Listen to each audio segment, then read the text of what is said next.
নমস্কার। শ্যামাপ্রসাদ মুখোপাধ্যায়ের ১২৩তম জন্মদিন উপলক্ষে আমরা কথা বলবো প্রখ্যাত লেখক এবং শ্যামাপ্রসাদ গবেষক মাননীয় শ্রী অনাথবন্ধু চট্টোপাধ্যায়ের সাথে।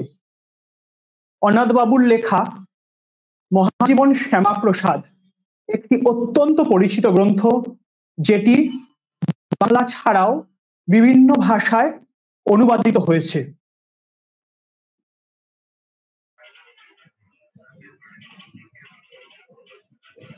প্রথমেই অনাথবাবু, আপনার কাছে জানতে চাই, শ্যামাপ্রসাদ মুখোপাধ্যায়ের ১২৩তম জন্মদিন উপলক্ষে আপনার অনুভূতি কেমন?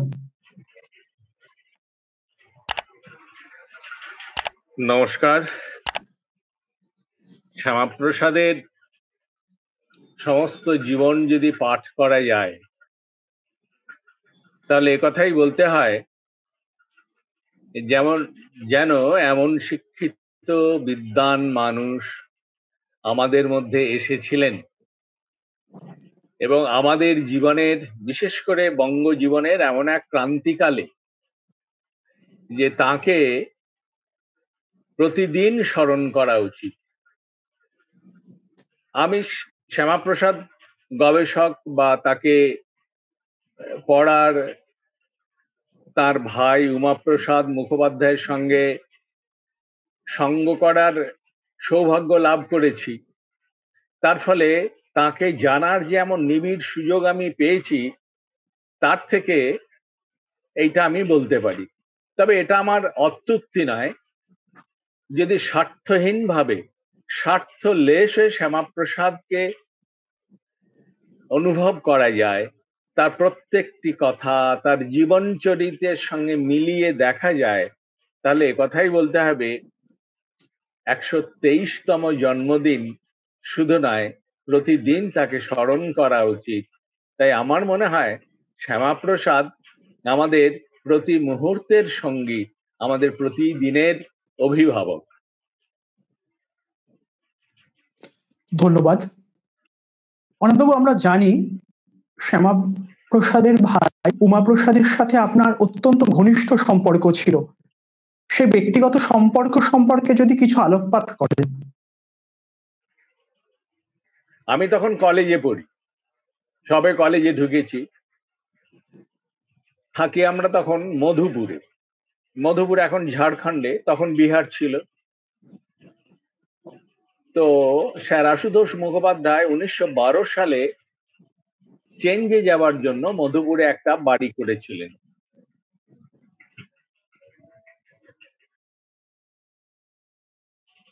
সেই বাড়িতে উমাপ্রসাদ বাবু বছরে যে কোনো সময় যেতেন, তবে বিশেষ করে যেতেন, উনি তো হিমালয় পর্যটক ছিলেন। তো বর্ষাকালে যখন হিমালয়ের সমস্ত পথ অবরুদ্ধ, যাওয়া যায় না, ধস নামছে, তখন উমাপ্রসাদ ওই কলকাতায় না থেকে মধুপুরের ওই বাড়ি, তার ঠাকুরদার নামে বাড়ি, গঙ্গাপ্রসাদ হাউসে গিয়ে থাকতেন। আর আমি যেহেতু তখন মধুপুরের কলেজ পড়ুয়া ছেলে, তো একদিন এরম কৌতূহল বসে ঢুকে পড়ি। স্যার আশুতোষের কথা ছোটবেলায় আমরা পড়েছি, শ্যামাপ্রসাদের কথা তখনও পড়িনি, তবে জানতাম কিছু কিছু পুরো খবরের মতো বা টুকরো খবরের মতো আমরা পড়েছি শ্যামাপ্রসাদ সম্পর্কে। এমনকি ওই পরিবারের পুরো পরিচয়ও আমি তখন জানি না।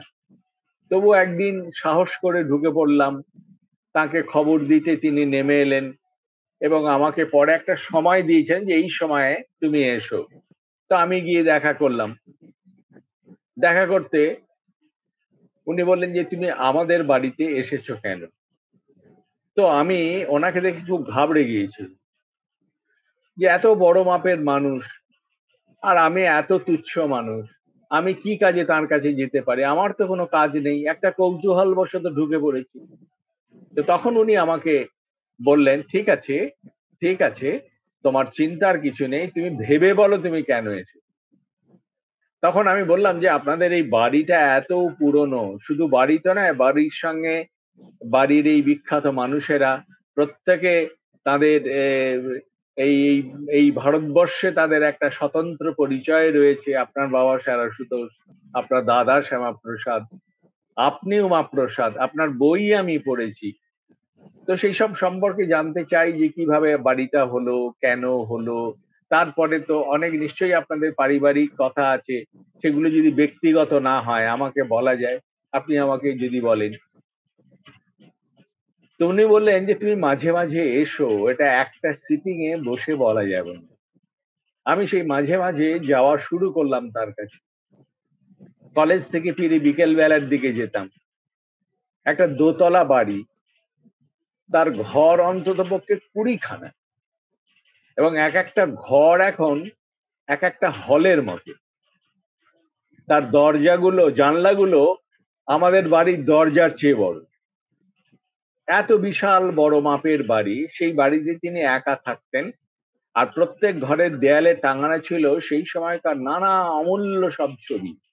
কোথাও সেরাসুতো, কোথাও উমাপ্রসাদ, কোথাও তাদের সঙ্গে পরিচিত সম্পর্কিত নানান ঐতিহাসিক ব্যক্তিত্ব, নানান মুহূর্তের সব খবরাখবর ছবি, তার মায়ের ছবি, দিদির ছবি, এইসব ছবি।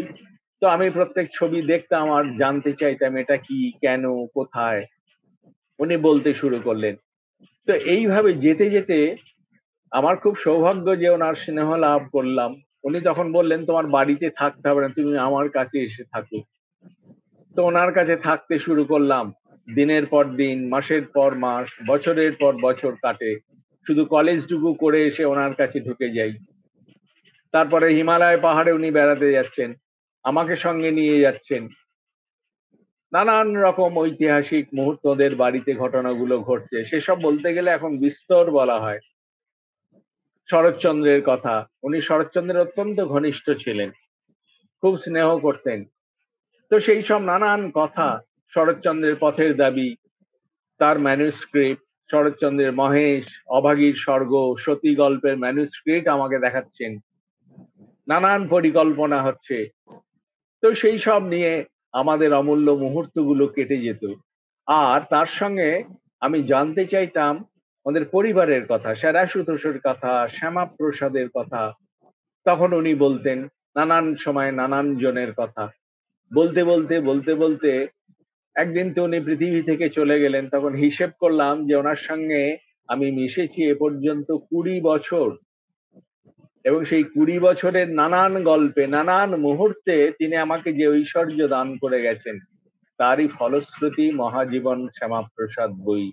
এবং বলা যেতে পারে শুধু মহাজীবন শ্যামাপ্রসাদ নয়, তার সঙ্গে আমি শ্রীচরণেশু উমাপ্রসাদ, শ্যামাপ্রসাদের মৃত্যু, শ্যামাপ্রসাদের ছেলেবেলা, বাংলা গদ্যে প্রথম ভ্রমণ, পরিব্রাজক উমাপ্রসাদের ভ্রমণ সাহিত্যে একটি অন্তর্চর্চা, এইসব বইগুলো লিখতে পেরেছি। ধন্যবাদ অনাথ বাবু।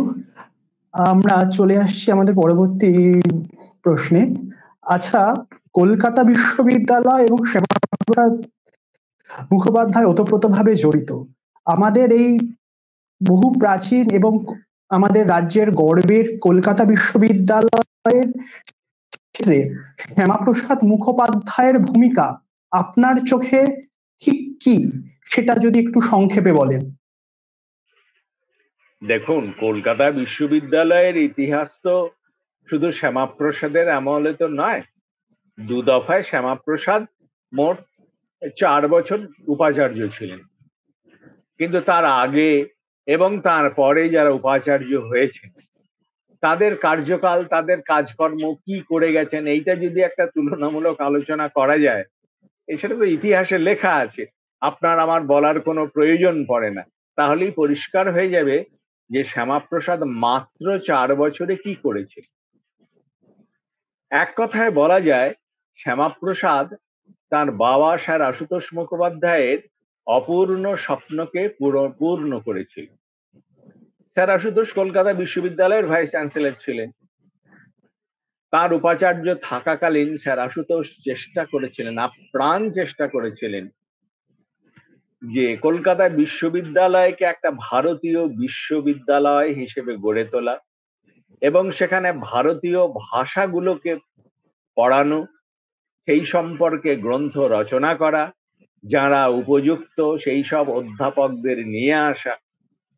এর অনেকটাতেই তিনি সফল হয়েছেন। কোনো কোনো ক্ষেত্রে ব্রিটিশ বিরোধিতার কারণে তিনি সফল হতে পারেননি। তার ফলে স্যার আশুতোষ উপাচার্য হিসেবে সার্থকতা এবং অসার্থকতা দুইই ছিল। তার অসার্থকতার কারণ হচ্ছে পরাধীন দেশ, পরাধীন ভারতবর্ষের ব্রিটিশ প্রশাসকদের কথা অনুযায়ী চলা। আশুতোষ সেভাবে চলতে চাননি, উনি ভারতীয়ত্বে বিশ্বাস করতেন এবং সেভাবেই বিশ্ববিদ্যালয়কে চালাতে চেয়েছেন। যতখানি তার পক্ষে সম্ভব একক শক্তিতে তিনি বিশ্ববিদ্যালয়কে গড়ে তুলেছিলেন। যা পারেননি সেই অপূর্ণ স্বপ্ন যেন শ্যামাপ্রসাদকে দিয়ে গিয়েছিলেন। এবং বলতে কোনো দ্বিধা নেই, শ্যামাপ্রসাদ মুখোপাধ্যায় তার 4 বছরের উপাচার্য থাকাকালীন তিনি সেই স্বপ্নগুলোকে, পিতার অসম্পূর্ণ স্বপ্নকে সম্পূর্ণ করতে পেরেছিলেন।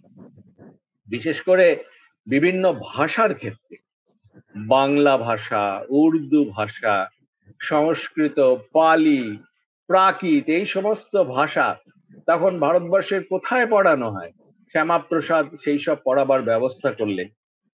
তখনকার দিনে সবচেয়ে বড় সমস্যা ছিল টাকা, কারণ টাকা না দিলে পরে অধ্যাপক পাওয়া যাবে না, অধ্যাপক যদি বা পাওয়া গেলে তো টাকা নেই, ব্রিটিশ সরকার টাকা দিতে চায় না।